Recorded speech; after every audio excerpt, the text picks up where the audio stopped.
This happened multiple years back when I was around the age of 12. I was an only child, and back then, my family only had one car, which my dad would usually take to work each weekday.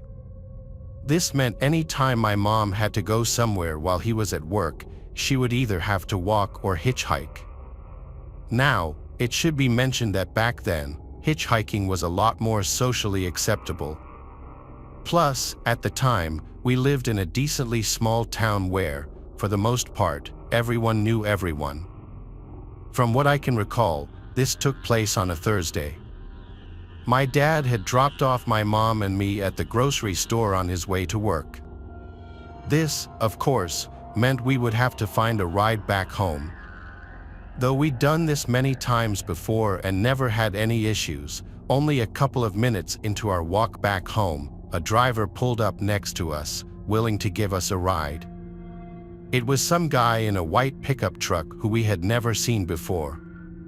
He told us to get in the back, and we did. My mom started giving him directions to our home from the highway, but it honestly looked like the guy was just ignoring her. When we came to our exit, this was confirmed as he straight up drove right past it. The guy then went on to explain how he had to make a quick detour first. This was extremely unnerving, but after a while, we came up to a farm. The driver took out the keys, told us to wait in the car, and disappeared. My mom clearly didn't know what to do. I mean, we couldn't just leave, we were in an unfamiliar area in the middle of nowhere. A few minutes later, the driver came back, but now with a second guy. The guy looked at us and started flipping out, screaming at the driver. Now, I'm not sure if this is exactly what was said, but this is what I can remember. The guy screamed at the driver that he shouldn't have brought someone with a child and that there's no way anything can happen now. From what I recall, more things along those lines were said, but I can't remember exactly. The driver then got back in the truck and apologized to us. My mom sternly told the man to take us back to where he had picked us up. She technically hadn't given him our address yet and, for obvious reasons, now did not want that information known. The drive back was done in complete silence. Looking back, my mom and I both agreed that the purpose of that stop was not as innocent as a simple detour. We honestly see ourselves as lucky for making it out of that situation. We lived in that town for 5 years after that and never once saw those two guys again.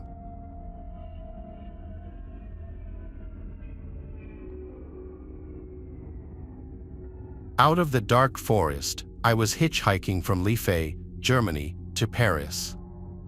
He was a French man, a somewhat dirty and unshaven driver, small and shabby. He agreed to give me a ride in his car, a ride with him to Paris where I needed to pick up. My paintings were from an exhibition I had there. It was October, I was 30 years old, and he seemed about the same age. He spoke broken English, I spoke no French at all. I really didn't have a clue who this guy was. The day was mild, sunny, and blue. It was a warm and comfortable French day, a great day to hitchhike. It was around 4:30 p.m. when I met him at a gas station somewhere in France. I hopped into his little old car, happy to have scored a ride. We drove off to Paris on the main highway. After some small talk, mainly about where I'm from, he reached over my lap and opened the glove compartment. He pulled out what looked like a bunch of passports. They were passports. He handed me all 4. The first was a pretty girl who was his girlfriend and had died falling off the back of his motorcycle, he said. The second was a girlfriend who had died in a car crash. He told me the third girlfriend died from a brain tumor and the fourth fell off a horse. He said, "I'm such an unlucky man." I agreed he was unlucky. The uneasiness started then and only grew as the miles rolled on. He was in possession of 4 young women's passports. Soon after showing me the passports, the man said he wanted to take a shortcut to Paris. It wasn't really a question to me. Excellent, I thought, get me out of here ASAP. I assumed we would cut through some charming French villages on secondary roads, past houses and farms, but no. Instead, we turned off onto an implausible dirt road off the main highway. Oh, I thought. Not good, but I kept silent. Why we keep quiet is a mystery, perhaps because of our dumb manners. At first, the road was out in the open through a field. We rolled over the typically vivid green French hillside until we finally reached the oncoming heavy woods. The road narrowed. It grew instantly darker as we entered the forest. The interior of the forest was creepy. The woods looked like the perfect place to hide something. I still found the woods beautiful and dreadful. It was at this point that my French driver shouted in broken English, "I don't want to speak English anymore." This was definitely not a request. Then silence, uncomfortable silence in the darkening forest. I started to feel a small trickle of adrenaline in my body. My fight-or-flight instinct was warming up. Communication had now officially ended, just silence. I pondered this because I knew I would surely have questions as we would get deeper and deeper into the thickening woods. I knew, though, that I wouldn't ask anything. Nothing. It was now 5 p.m., and the sun was fading fast. The woods grew darker. The driver seemed so tense, and I could tell he was in deep thought.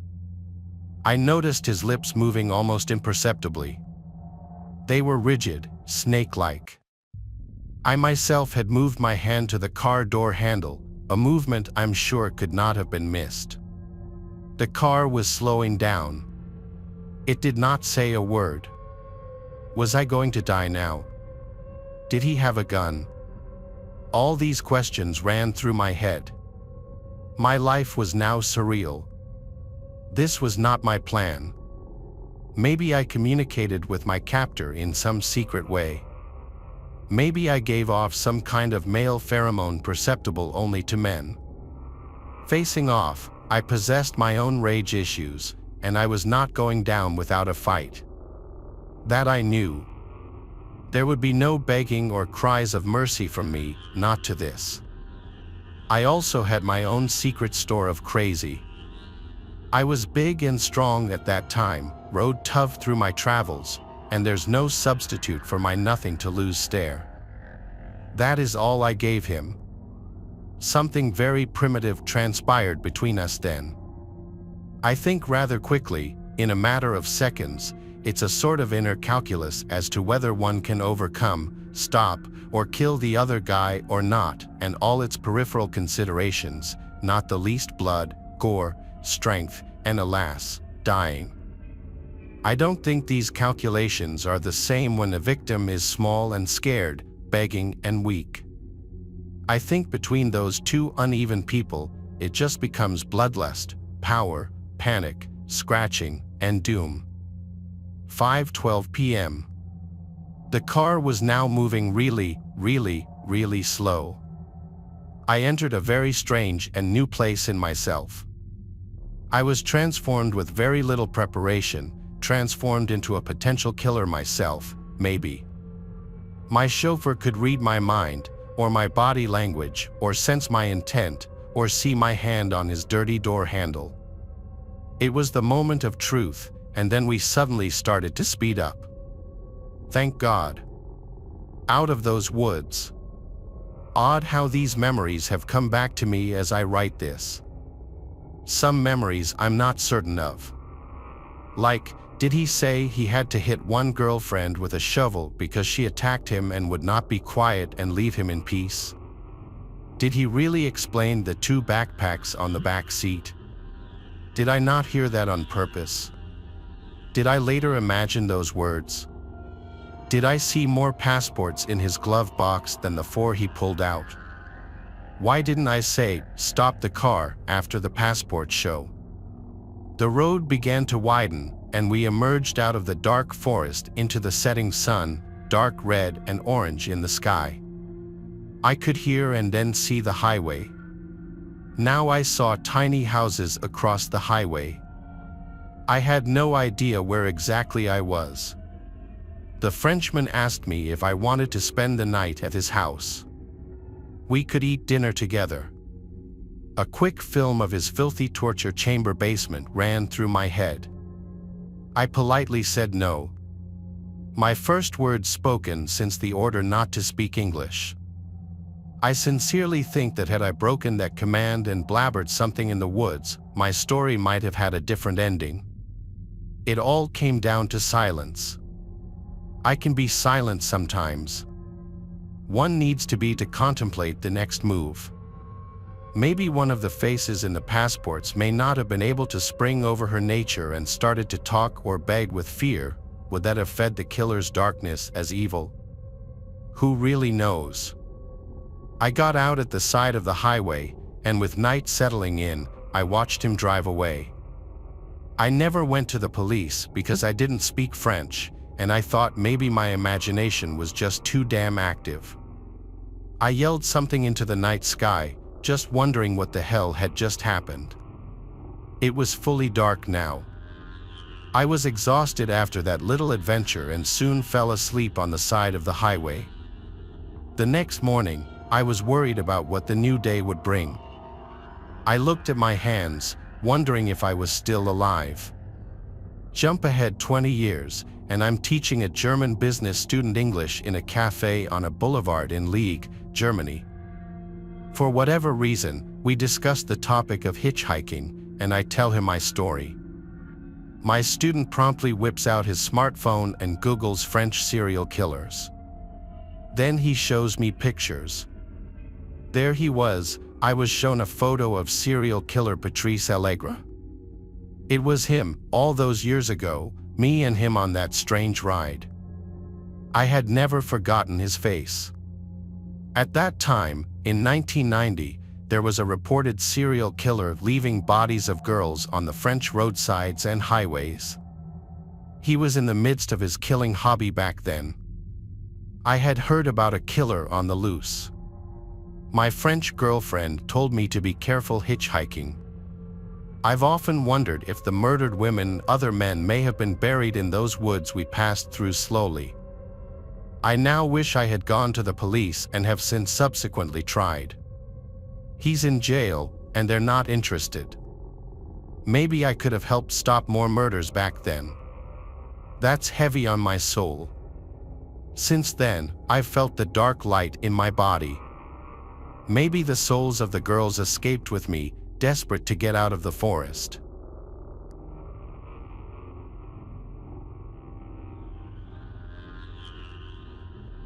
This took place in November of 2005. Each year, my job would give us 10 vacation days. Seeing as I hadn't yet used any this year, I decided to take a week off to visit different states around the US. To get around, for the most part, I would actually hitchhike, which is something I've done multiple times in the past. Despite all the horrible recognition it gets nowadays, I actually really enjoy doing it.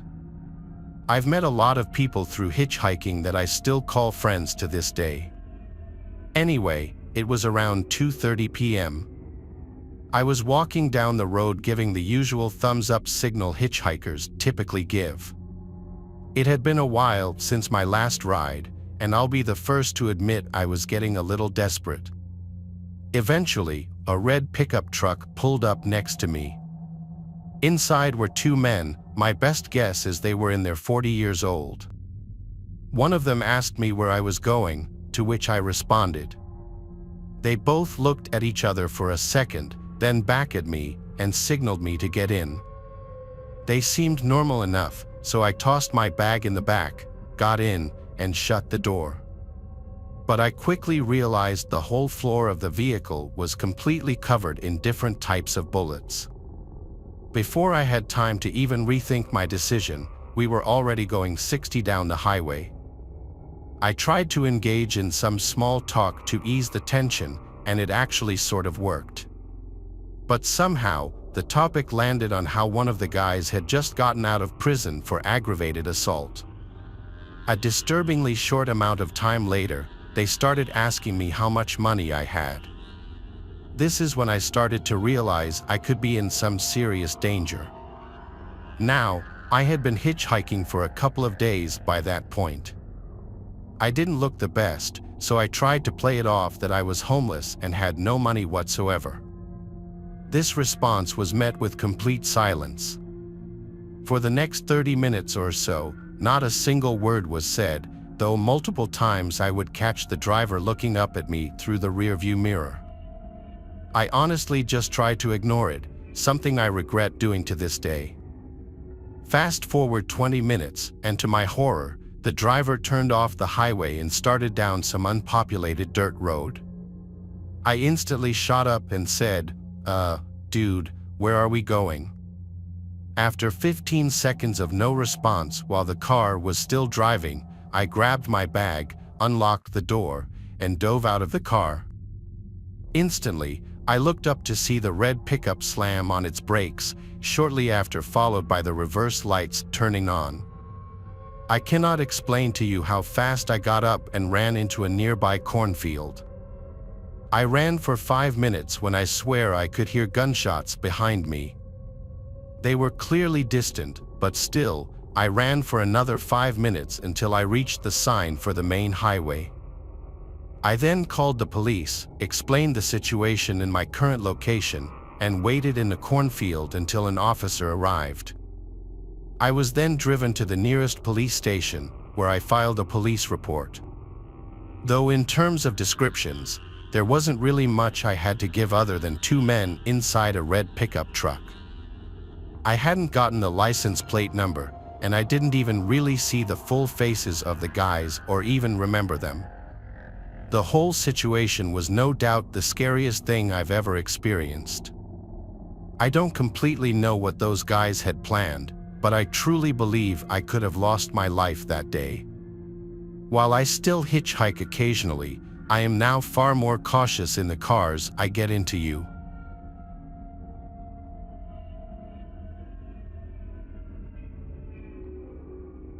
This happened a few months ago, and I don't know why I agreed, but I decided to go with my friend Elias to a house party he was attending during our first year of high school, even though I wasn't even invited.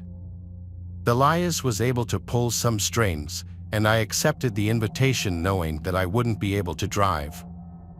I made the choice to go with Elias. When we arrived at the home late at night, Elias told me to leave my phone in the car. He explained that maybe I could lose it or someone I don't know could try and take it from me while I'm not looking.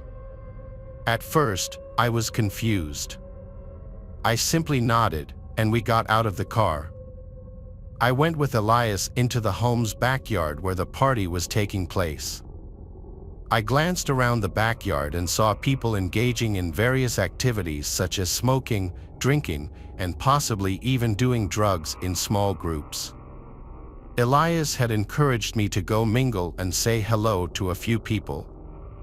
After a few hours, I realized I had had way too much to drink because my vision was completely foggy. After getting closer to the house, I leaned against the wall to support myself. As I did so, I noticed the time on my watch indicated that it was either midnight or 1:30 in the morning. I knew it was time to leave, so I set out to find Elias. Despite my overwhelming need to collapse, I scanned the yard for him, but I was unable to locate him or see him. When I asked a few others if they'd seen Elias, they all said they had not. I decided to call Henry to find out where he was, so I reached inside my pocket to feel for my phone, but it wasn't there. I cursed myself in the back of my mind because I realized that I had left my phone in Elias's car. It had disappeared with him. I realized there was only one way to get home, which was walking. I remembered my house wasn't too far from this house, but the night was chilly because it was fall. I thought about just asking someone else to take me home, but I didn't know anyone else who could help, so I stuck with my idea of walking home in the darkness by myself. I then got to the road and started stumbling down the street. I knew I had too many drinks because I felt lightheaded and dizzy. A few minutes later, I made it to the main area of the street and kept walking. I lazily started thinking about a bunch of different things, like why did Elias decide to leave me alone at the party, or why I decided to listen to Elias's idiotic idea of leaving my phone in his car so I couldn't call him or anyone else. I started cursing myself for being so careless with my drinking and even getting drunk when I knew I shouldn't have done that. I stopped walking on the side of the road because I was getting tired and crossed my arms over my chest tightly to keep myself warm. Then I remembered something I could do, which was hitchhiking. I held out my arm and stuck out my thumb, hoping someone could see me. I watched as a couple of cars drove past me. They wouldn't stop. As minutes ticked by, I started feeling uneasy, thinking I would have to start walking again.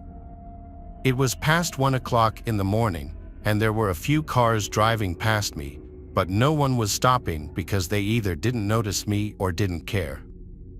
I hesitated and thought about walking home again, but I realized that in my drunken state, it would be too daunting. I was still holding out my thumb when a gray truck pulled up and stopped in front of me. I smiled as I stumbled towards the vehicle. The window rolled down, and an older-looking man with a beard asked me if I needed a ride. I told him yes and then told him where my house was before getting into the truck, feeling grateful for the ride. As we started driving down the road, the man began trying to make small talk with me, asking what happened to me. However, I was too disoriented to have an actual conversation with him, and the only things I could manage to say were low mumbling or just murmurs and groans. As we turned the corner onto my street away from the party, I started feeling uneasy for some reason. I couldn't shake the feeling that something was strange about this man. Suddenly, we drove past my house, and I told the man that we had just driven past it. I felt my gut telling me to get out, but I couldn't because I was too drunk to move. I was about to tell the man to let me out before we got too far away from my house when suddenly the man turned to me, and I noticed he had a sinister look on his face. "You know you shouldn't be drunk while you're hitchhiking because you'd make a very easy target," the man said, smirking darkly.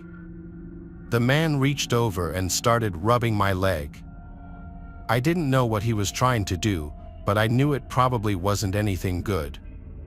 But before he could do anything else to me, we both heard a loud siren behind the car, and then a flashing red and blue light flooded the night. I realized it was the police, and I jumped for joy inside. The man panicked and stopped, unlocking the doors, which allowed me to jump out of the car. I ran as fast as I could, and the police officer rushed over to me. I told him the entire story about what happened to me. Unfortunately, nothing illegal happened per se at that point. The police officer told me that he was looking for someone in a gray truck who had apparently stolen something from a store. I'm not sure if it was the man who picked me up or someone else, but I was just glad the police officer stopped the car. A cop gave me a ride home, and I decided from then on I wouldn't get so drunk that I couldn't think straight. I now know the importance of being responsible and staying aware of my surroundings, even when having a good time.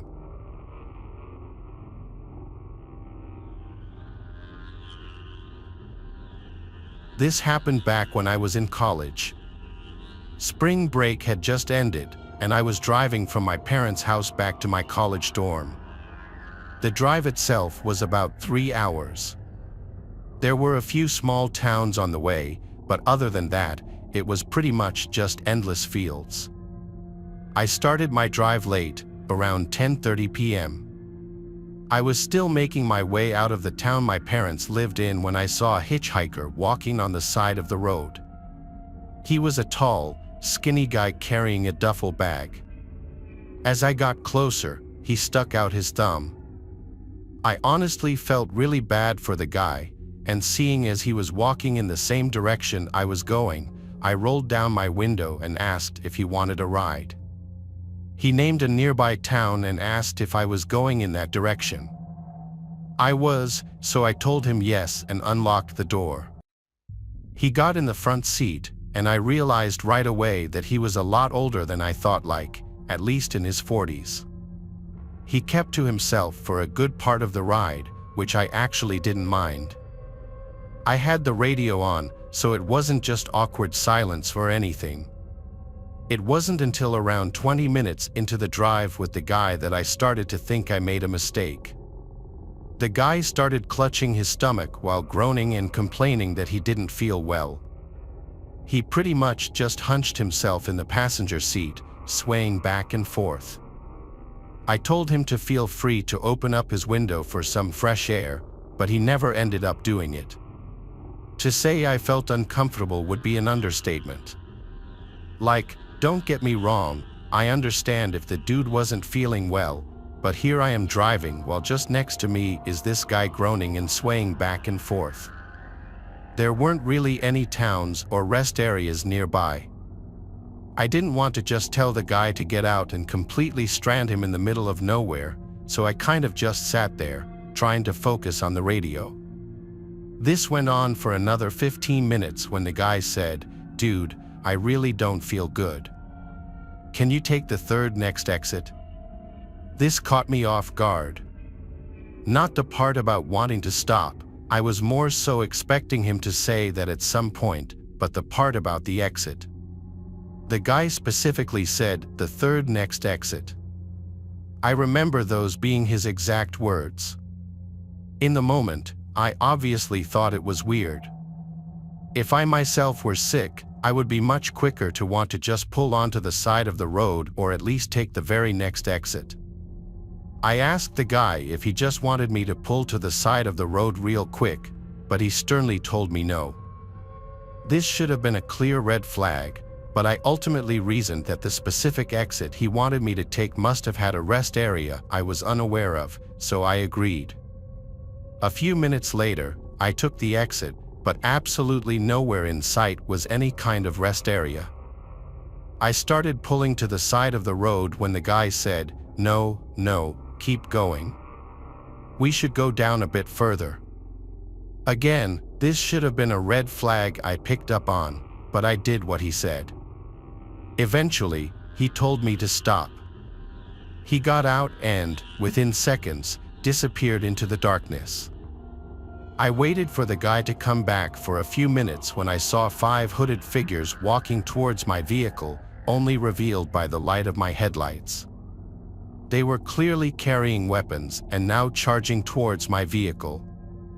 I threw the car in drive and started darting in the other direction, but they actually started shooting at me.